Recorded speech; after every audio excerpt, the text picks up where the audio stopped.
Hello everyone. अगर आप UP TET की तैयारी कर रहे हैं तो ये वीडियो आपके लिए बहुत ही महत्वपूर्ण है, क्योंकि यूपी टेट में 60 क्वेश्चन जो होते हैं वो साइंस से होते हैं, जिसमें मैथ होता है, फिजिक्स, केमिस्ट्री और बायोलॉजी के क्वेश्चन होते हैं। तो आज हम समझेंगे कि बायोलॉजी में कि एक एक टॉपिक को हम एक एक क्रम वाइज से स्टार्ट कर रहे हैं और एक एक टॉपिक को क्रम वाइज से पढ़ेंगे, जिसमें सबसे पहले और जो बायोलॉजी के जो सिलेबस हैं हमने ऑलरेडी अपलोड कर दिया है। आज हम समझेंगे कि लिविंग वर्ल्ड के बारे में, यानी कि जीव जगत के बारे में। जीव जगत के बारे में समझेंगे। जीव जगत में क्या है, जिसमें सजीव भी आते हैं और निर्जीव भी आते हैं। तो हम समझेंगे कि सजीव क्या है। आप बचपन से पढ़ते आ रहे होंगे कि सजीव ऐसे जीव होते हैं जिनमें जीवन होता है, वो सजीव हैं। इसकी एग्जाम्पल है गाय, मानव, सूक्ष्म जीव, पौधे आदि। यानी कि जिनमें जीवन होता है वो क्या है, सारे सजीव होते हैं। और जिनमें जीवन नहीं होता है वो निर्जीव होते हैं, यानी कि नॉन लिविंग होते हैं। जिनमें जीवन नहीं होता है वो नॉन लिविंग होते हैं, यानी कि निर्जीव होते हैं। जैसे कि इसका एग्जाम्पल है पेन, मेज, पत्थर, पहाड़ आदि। क्या कभी आपने देखा है कि पेन की आकार बढ़ गई हो, या मेज की आकार बढ़ गई हो, या पत्थर की आकार बढ़ गई हो, या पहाड़ की आकार बढ़? उनकी कोई ऐसा थोड़ी है कि मेज आपके घर में रखा हुआ है तो मेज उसकी साइज बढ़ के पूरा कमरे भर फैल गई हो, ऐसा नहीं होता है। तो जिनमें जीवन नहीं होता है, जिनमें वृद्धि नहीं होती है, जिनमें श्वसन नहीं होता है, वो कौन है? नॉन लिविंग में आते हैं। अब समझेंगे कि सजीवों की विशेषताएं क्या क्या हैं। जिसमें है ग्रोथ यानी कि वृद्धि, सभी सजीव आंतरिक रूप से वृद्धि करते हैं, यानी कि सेल डिवीजन, कोशिका विभाजन द्वारा वृद्धि करते हैं। जैसे कि जितने भी जीव होते हैं उनके अंदर वृद्धि जो होता है वो सेल डिवीजन से ही होता है। उनके आकार में जो वृद्धि होती है वो कोशिका विभाजन से ही होता है।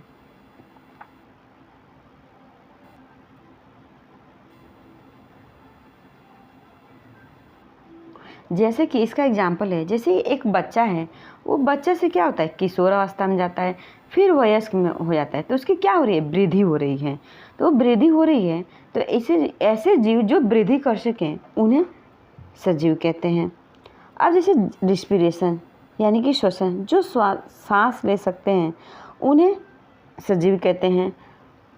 अब श्वसन क्या है, ऊर्जा प्राप्त करने की प्रक्रिया है। श्वसन से ही हमें ऊर्जा मिलती है, और ऊर्जा जब मिलती है तभी हम कोई भी काम कर लेते हैं। अगर आपके अंदर ऊर्जा नहीं रहता तो क्या आप पढ़ते हैं? क्या अगर मेरे अंदर ऊर्जा नहीं होता तो क्या मैं आप लोगों को पढ़ा पाती? नहीं पढ़ा पाती। तो किसी भी काम करने के लिए सबसे पहले ऊर्जा की ज़रूरत है, और ऊर्जा हमें कहाँ से मिलता है? हम जब सांस लेते हैं तो हमें ऊर्जा मिलती है। 6H12O6 + O2, आप ये बचपन से पढ़ते आ रहे होंगे। ये जब रिएक्शन होता है तो इसके फलस्वरूप दो बाय प्रोडक्ट का निर्माण होता है, जिसमें CO2 और प्लस H2O, ये दो बाय प्रोडक्ट बनते हैं, और उसके बाद से ऊर्जा का निर्माण होता है।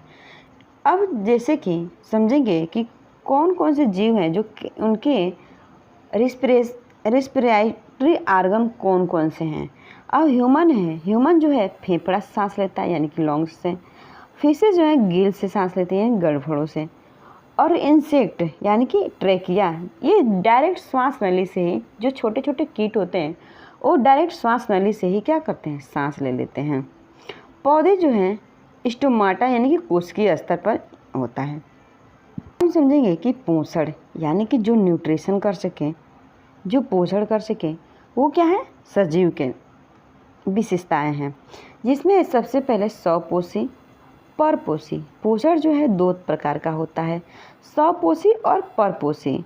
स्वपोषी को ऑटोट्रॉफ्स कहते हैं और परपोषी को हेटरोट्रॉफ कहते हैं। स्वपोषी यानी कि अपना भोजन स्वयं बनाते हैं, उन्हें स्वपोषी कहते हैं। जैसे कि इसका एग्जाम्पल है हरे पौधे, शैवाल, etc।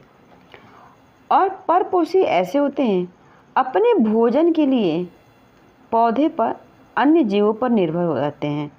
इसके एग्जाम्पल है मनुष्य, शेर, गाय, etc। यानी कि जो हम लोग हैं, जो जानवर हैं, वो सभी क्या हैं? परपोषी हैं। वो भोजन के लिए दूसरे जीव पर यानी कि पेड़ पौधों पे निर्भर होते हैं। अब आप सोच रहे होंगे कि हमारी जो मम्मी है घर में खाना तो खुद बनाती हैं, तो कैसे वो खाना स्वयं बनाती हैं, लेकिन वो पेड़ पौधों से लेकर आ रही है, बना बनाया खाना लेके आ रही हैं और उसे पका रही हैं। तो ये क्या है? ये परपोषी हैं। अब बात करेंगे उत्सर्जन यानी कि एक्सक्रीशन। शरीर से अपशिष्ट पदार्थ बाहर निकालना उत्सर्जन कहलाता है। जैसे कि शरीर में बहुत सारे अपशिष्ट पदार्थ होते हैं, उन्हें बाहर भी निकालना बहुत ज़रूरी होता है, क्योंकि अगर उसे बाहर नहीं निकालते हैं तो हमारे शरीर के लिए बहुत ही नुकसानदायक होंगे। ये एक्सक्रीशन भी है, सजीव के लक्षण हैं। शरीर से अपशिष्ट जैसे कि मनुष्य हैं, ह्यूमन जो है अपनी पसीना के द्वारा क्या करते हैं? ह्यूमन अपने पसीना के द्वारा यूरिन के माध्यम से क्या करता है?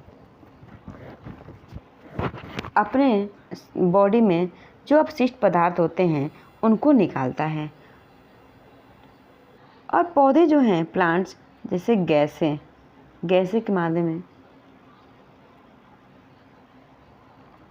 जैसे कि प्लांट जो होते हैं, आप पेड़ पौधे देखेंगे तो उसमें लाशा जैसे कुछ पदार्थ निकलता है। तो पेड़ पौधे वो उसके माध्यम से अपना अवशिष्ट पदार्थ निकालते हैं। अब हम बात करेंगे रिप्रोडक्शन यानी कि जो जनन कर सके। अपने